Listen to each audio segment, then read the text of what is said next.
अब इसके बाद बात करते कि जो अर्थ की नेचुरल सैटेलाइट क्या थी, मून थी। अब बात करते कि मून से रिलेटेड भी वर्ड आते, तो पहले तो हमें पता होना चाहिए कि मून की स्टडी को क्या बोला जाता। मून की स्टडी को बोला जाता सेलेनोलॉजी या सेलिनोग्राफी भी बोला जाता मून की स्टडी को। अब बात करते कि मून और अर्थ के बीच में कितना डिस्टेंस है। जो मून और अर्थ का जो डिस्टेंस है वो है 3,84,400 किलोमीटर। अब बात करते हैं मून और अर्थ से भी वर्ड आता है, का नाम है अपोगी और पेरिगी। जो अपोगी है और पेरिगी, इसको मैं एक डायग्राम से समझाता। बीच में मून बना दिया, इस साइड अर्थ बना दी और यहाँ पे भी अर्थ बना दी। अब बात करते ये वाला पेरिगी और अपोगी। जब पेरिगी की बात करते हैं, जो पेरिगी की बात करते हैं तो ये पॉइंट है जब क्या होगी, अर्थ जो है मून के नियरेस्ट होगी, तो उस टाइम डिस्टेंस कितना होगा, 3,62,570। ठीक है, ये होगा पेरिगी पे।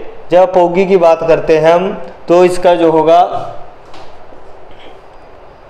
4,05,410 किलोमीटर का क्या होगा, डिस्टेंस होगा, जो किसके बीच में, मून और अर्थ के बीच में। अपोगी वो फारटेस्ट पॉइंट हो गया जो दूर वाला है, और पेरिगी जो क्या हो गया, नज़दीक वाला पॉइंट है। और इसके बाद एक चीज़, जो सन की स्टडी है उसको क्या बोला जाता है, जो सन की स्टडी है इसको बोला जाता है हेलियोफिजिक्स। हेलियोफिजिक्स, जो हम सन का ध्यान करते हैं तो उसको बोला जाता है हेलियोफिजिक्स, और जब मून की करते हैं तो उसको बोला जाता है सेलिनोलॉजी।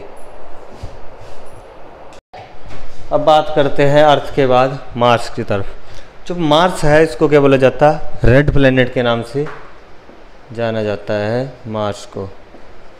अब मार्स की बात करें तो मार्स की रोटेशन कितनी है। जब मार्स की रोटेशन और बात करते एक आता वर्ड रेवोल्यूशन। मार्स जो है अपनी रोटेशन कितने दिनों में कंप्लीट करता, 24.6 डेज में। जब रेवोल्यूशन की बात करें तो कितना टाइम लेता है, रेवोल्यूशन मतलब अपने ऑर्बिट पे घूमेगा सन के चारों तरफ, तो टाइम लेता है 687 डेज का। ठीक है, अब इसके बाद आगे चलते हैं तो जो मार्स है, मार्स के पास जो है इसके पास सैटेलाइटें भी है। इसके बाद जैसे अर्थ के पास एक नेचुरल सैटेलाइट थी मून, तो वैसे ही मार्स के पास कितनी सैटेलाइटें हैं, 2 है। एक है फोबस,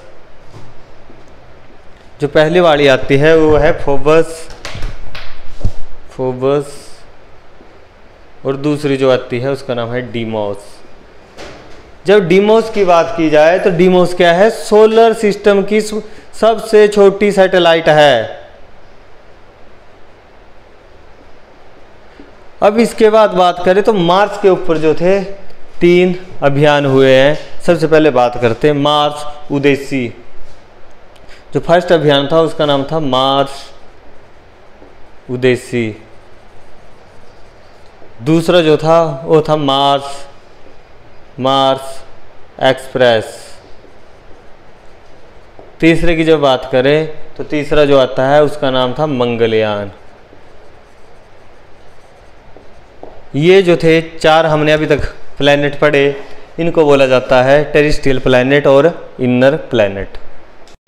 अब हम इसके बाद अगला करेंगे जुपिटर। जब जुपिटर की बात करें तो ये आता किसमें है, आउटर प्लैनेट में आता है।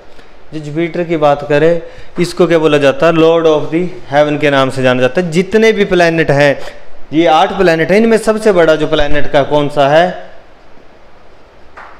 इनमें सबसे बड़ा प्लैनेट है जुपिटर। अब जुपिटर की बात करें तो इसकी, चलो पहले इसकी रोटेशन के बारे में देखते हैं। जुपिटर जो है अपनी रोटेशन कितने टाइम में कंप्लीट करता है। ये रोटेशन में कंप्लीट करने के लिए सिर्फ और सिर्फ 9 आवर 56 मिनट लेता है। अगर इसके बाद बात करें इसकी रेवोल्यूशन के बारे में, तो रेवोल्यूशन में कितना टाइम लेगा है, तो रेवोल्यूशन में जो है जुपिटर जो टाइम लेता है 11 ईयर्स 11 मंथ, मतलब 11 ईयर्स 11 मंथ का टाइम लेता है। इसको आप अप्रोक्सीमेटली 12 ईयर्स भी बोल सकते हो। अब सबसे बड़ी बात है कि इसको जो है क्या बोला जाता, एक तो ये इसकी रोटेशन और रेवोल्यूशन का हो गया। अब इसके पास एक ग्रेट रेड स्पॉट है, जैसे मार्स को रेड प्लैनेट बोला जाता था, वैसे ही जुपिटर के पास एक आता है ग्रेट रेड स्पॉट, वैसे ही इसके पास भी एक ग्रेट रेड स्पॉट है। और जब ग्रेविटेशनल फोर्स की बात की जाए तो जुपिटर के ऊपर सबसे ज़्यादा ग्रेविटेशनल फोर्स है। अब इसके बाद बात करें तो जुपिटर के पास कितनी सैटेलाइटें हैं। जब जुपिटर के पास सैटेलाइटों की बात करें तो जुपिटर के पास जो टोटल सैटेलाइट है 79 है। और इन 79 सैटेलाइटों में जो इसकी सबसे बड़ी या सोलर सिस्टम की सबसे बड़ी है उसका नाम है गैनीमेड। गैनीमेड जो इसकी जो है सोलर सिस्टम और जुपिटर की जो सबसे बड़ी सैटेलाइट है उसका नाम है गैनीमेड। इसको जो है गैस जियांट के नाम से भी जाना जाता, इसको बोला जाता है साथ में जुपिटर को गैस जियांट, इसको जो है गैस जियांट के नाम से भी जाना जाता है। और सबसे बड़ा प्लैनेट जो कौन सा है सोलर सिस्टम का, जुपिटर है। और ये आउटर प्लैनेट में आता है। जो इसके बाद जो आगे है ये सारे ही क्या है, आउटर प्लैनेट है। अब जब सैटर्न की बात करें तो सैटर्न, जब सैटर्न को बोला जाता है वैसे शनि, चलो ये जो मरकरी था इसको बोला जाता था बुध, वीनस को बोला जाता था शुक्र, अर्थ पृथ्वी थी, मार्स को मंगल, जुपिटर को बृहस्पति, सैटर्न को बोला जाता है शनि। अब इसका नाम सैटर्न पड़ा कैसे, जो रोमन के गॉड हुआ करते थे उनका नाम था सैटर्न, रोमन गॉड के नाम पे ही इसका नाम पड़ा सैटर्न। अब इसके बाद बात करते तो इसके पास जो थी, मान लो कि जो सैटर्न है तो सैटर्न की क्या बोलते, जो इसकी शेप है, मान लो ये सैटर्न है, जो इसमें 7 जो है फेट रिंग है, ऐसे ऐसे करके छल्ले हैं 7, ऐसे ऐसे करके इसमें आएंगे 7 छल्ले, ठीक है। और इसमें 7 जो है लिख लेना यहाँ पे, 7 जो है फेंट रिंग्स है इसकी, यानी 7 छल्ले हैं जो इसके बाहर की तरफ है, ऐसे दिखते हैं अगर आप देखोगे कहीं पे। जो 7 फेंट रिंग है इसमें 3 रिंग जो है बहुत सुंदर है इसकी, ठीक है। अब इसके बाद बात करते हैं सैटर्न की। सैटर्न की क्या है, जो सबसे ज़्यादा हाईएस्ट डेंसिटी किसकी थी, अर्थ की थी। जब बात करें लीस्ट डेंसिटी तो किसकी आएगी, सैटर्न की। जो लीस्ट डेंसिटी है वो किसकी है, सैटर्न की। इसको फ्लोटिंग प्लैनेट के नाम से भी जाना जाता है। अब इसके बाद जब सैटर्न की रोटेशन की बात करें तो सैटर्न की रोटेशन कितनी थी। जब सैटर्न की रोटेशन की बात करें तो ये लेता है 10 आवर 40 मिनट। कहीं जगह पे तो ऐसा भी लिखा है सीधा कि 10 आवर लिखे हैं सीधा, ठीक है। अब इसकी आती है रेवोल्यूशन, तो ये रेवोल्यूशन कितनी है सैटर्न की। जब सैटर्न की रेवोल्यूशन की बात की जाए तो सैटर्न की जो रेवोल्यूशन है उसमें लेता है 29.5 ईयर, 29.5 साल लग जाते हैं, मतलब 29 साल 6 महीने का क्या लग जाता है, इसमें टाइम पीरियड लग जाता है रेवोल्यूशन को कंप्लीट करने में। अब इसके बाद इसको भी जो है, जैसे जुपिटर को बोला जाता था गैस जियांट के नाम से, तो इसको भी किस नाम से जाना जाता था, गैस जियांट के नाम से ही इसको भी जाना जाता है इसको गैस जियांट के नाम से। और 79 सैटेलाइट जो किसके पास थी, जुपिटर के पास थी। वैसे ही सैटर्न के पास कितनी सैटेलाइट है, सैटर्न के पास है 62 मून बोल सकते हैं, सैटेलाइट बोल सकते हैं। और सोलर सिस्टम का सबसे बड़ा प्लैनेट था जुपिटर, और सेकंड जो आएगा बिगेस्ट वो आएगा सैटर्न। वैसे ही जो इसके बाद जो सेकंड सैटेलाइट आएगी गैनीमेड जो जुपिटर के पास थी, तो वैसे ही जो सोलर सिस्टम की सेकंड बिगेस्ट सैटेलाइट आएगी या मून आएगा वो सैटर्न के पास है, उसका नाम है टाइटन। ये था आपका सैटर्न। अब जो आउटर प्लैनेट में थर्ड प्लैनेट आएगा यूरेनस आएगा। यूरेनस की बात करें तो अपनी एक्सिस के ऊपर टिल्ट है कितना, टिल्ट है 98 डिग्री। इसको जो है वर्टिकल प्लैनेट भी बोला जाता है, खड़ा प्लैनेट। और उसकी रोटेशन की जब बात की है तो घूमता है नॉर्थ टू साउथ।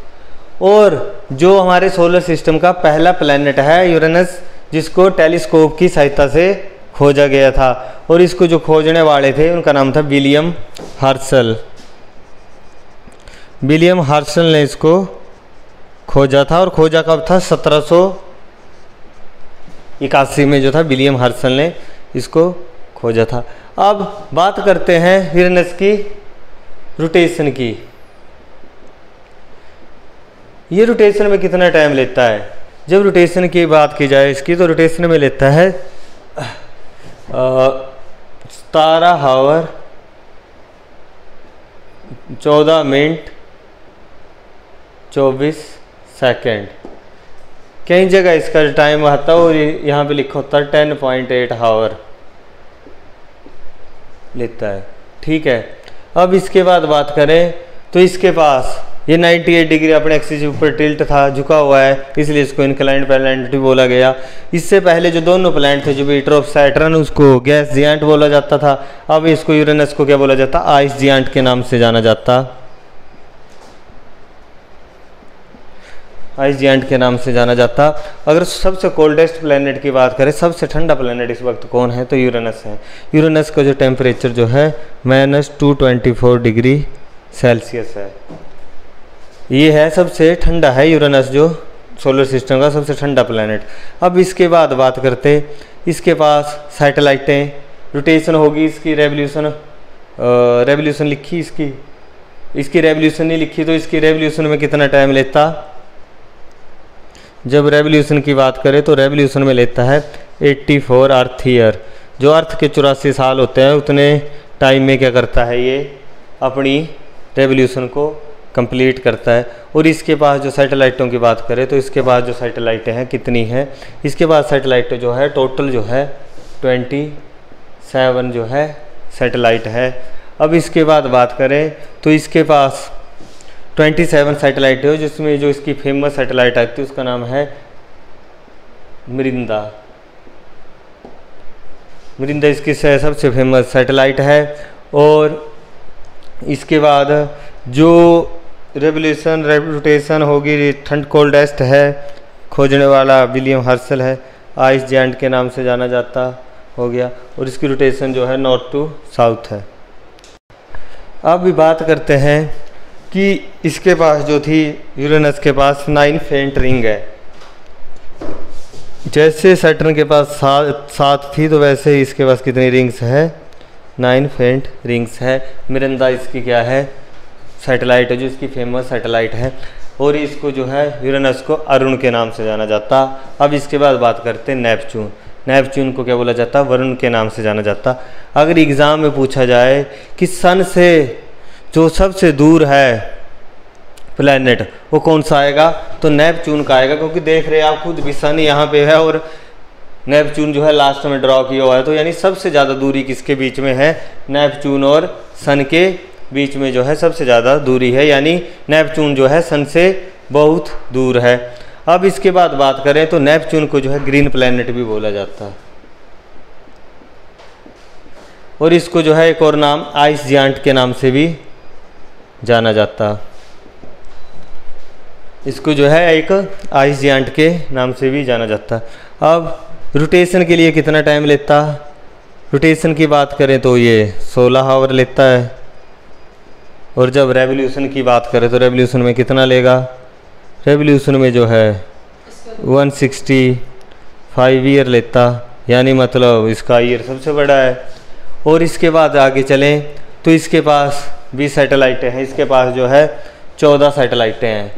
जब 14 सैटेलाइटों की बात करें तो इसकी 2 फेमस हैं, निरिड और ट्रिटन, जो इसकी जो है फेमस सैटेलाइटें हैं। और बात करते कि जो नेपच्यून है, नेपच्यून इसको किसने खोजा था, तो इसको खोजने वाले जो थे J.G. गैलिलियो बर्लिन से थे, जिन्होंने जो था इसको खोजा था। और इसको कब खोजा गया था, इसको जो था 1846 में खोजा गया था। ये था आपका सोलर सिस्टम, ये था आपका सोलर सिस्टम। जो अब इसमें जो है नेपच्यून में आइस जायंट हो गया, रोटेशन होगी, रेवोल्यूशन होगी। बाकी इसके पास 14 सैटेलाइट थी, उसमें से नीरिड और ट्रिटन इसकी जो फेमस सैटेलाइट थी, और इसको फाउंड करने वाले जे.जी.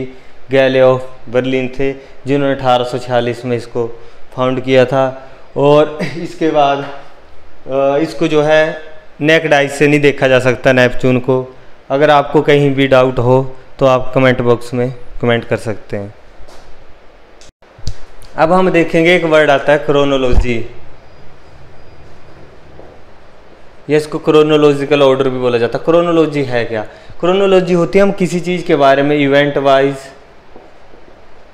या डेट वाइज स्टडी करें, उसको बोला जाता क्रोनोलॉजी। अब हम वैसे ही जो हमारे प्लैनेट है वैसे तो हमने डिटेल में पहले कर लिए हैं, लेकिन हम इसको जो शॉर्ट फॉर्म में देखेंगे एग्ज़ाम के हिसाब से, कि अगर हमने जल्दी में अगर तैयारी करनी है एग्ज़ाम की तो एक शॉर्ट नोट्स होने चाहिए, तो उसको जो है शॉर्ट में करेंगे। तो इसमें जो है क्रोनोलॉजिकल ऑर्डर में लिखेंगे, पहले कौन सा बड़ा है, उसके बाद कौन सा छोटा है, उससे छोटा कौन सा है। तो सबसे पहले आएगा जुपिटर, उससे छोटा कौन सा है सैटर्न,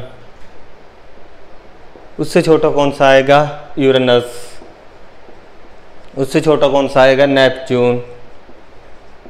अब इससे छोटे की बात करें तो इससे छोटा कौन आएगा अर्थ, इससे छोटा वीनस, इससे छोटा मार्स, और लास्ट में कौन सा आएगा, लास्ट में जो आएगा मरकरी। अब हम बात करते हैं जुपिटर। जुपिटर को किन के नाम से जाना जाता है? इसके पास एक तो ग्रेट रेड स्पॉट है, और इसको गैस जियांट के नाम से भी जाना जाता, और ग्रेविटेशनल फोर्स भी इसके पास सबसे ज़्यादा है। और दूसरा इसकी जो सैटेलाइट है, इसके लार्ज नंबर ऑफ सैटेलाइट इसके पास ही है, और सबसे बड़ी सैटेलाइट भी इसी के पास है। अब इसके बाद अगला जो आता है सैटर्न। सैटर्न को फ्लोटिंग प्लैनेट भी बोला जाता, लीस्ट डेंसिटी इसके पास है, और सेकंड जो लार्जेस्ट है ये। और इसके पास टाइटन करके एक सैटेलाइट आती है, मून आता, जो सेकंड लार्जेस्ट है सोलर सिस्टम का। और इसके बाद जो अगला आता है यूरेनस, इसको जो है गैस जियांट के नाम से भी जाना जाता। इसके बाद आता है यूरेनस, यूरेनस को आइस जायंट भी बोला जाता। पहला प्लैनेट था हमारे सोलर सिस्टम का, जिसको जो है टेलीस्कोप की सहायता से खोजा गया था, और इसको जो है वर्टिकल प्लैनेट भी बोला जाता। ठीक है, इसके बाद हम बात करते हैं नेपच्यून। नेपच्यून को ग्रीन प्लैनेट भी बोला जाता, और ये नेकेड आई से नहीं दिखता है, और नेपच्यून को जो है ग्रीन प्लैनेट बोला जाता। इसको जो है आइस जायंट भी बोला जाता। यूरेनस है कोल्डेस्ट प्लैनेट है हमारे सोलर सिस्टम का, और सबसे दूर वाला कौन सा है फारटेस्ट, वो नेपच्यून आता है, जो सन से बहुत दूरी पे है। जब अर्थ की बात करें तो अर्थ को ब्लू प्लैनेट बोला जाता। इसके पास एक नेचुरल सैटेलाइट है, एक ही है, जिसका नाम मून है। ठीक है, इसकी शेप ओवल और स्फेरिकल शेप में है। जब वीनस की बात करें, इसको ट्विन सिस्टर अर्थ बोला जाता। ब्राइटेस्ट प्लैनेट है, इसको मॉर्निंग स्टार, इवनिंग स्टार बोला जाता। इवनिंग स्टार भी बोला जाता इसको। अब इसके बाद बात करते हैं मार्स। मार्स को जो है रेड प्लैनेट भी बोला जाता। 3 इस पे ऑपरेशन हुआ है, मार्स देसी, मंगलयान और मार्स एक्सप्रेस। जो मरकरी आता है नियरेस्ट है किसके, सन के। और इसके पास जो है डिurnal टेम्परेचर है, इसका डिurnal टेम्परेचर जो हाई है, दैनिक तापमान इसका ज़्यादा है। और इसके अलावा और इनमें इसके पास भी कोई सैटेलाइट नहीं है मरकरी के पास, और ना ही वीनस के पास कोई सैटेलाइट है। मार्स के पास सैटेलाइट है 2, जो इसके पास ही आती है, डीमोस जो सबसे छोटी सैटेलाइट है सोलर सिस्टम की। बाकी अर्थ है नेचुरल आगे सैटेलाइट, ग्रीन प्लैनेट और आइस जायंट के नाम से जाना जाता। ये था आपका, अगर शॉर्ट में अगर आपने कर इसको याद रखने के लिए कि किसको क्या बोला जाता। बाकी जो है आपने जो इनकी रोटेशन रेवोल्यूशन है वो पहले कर चुके हैं।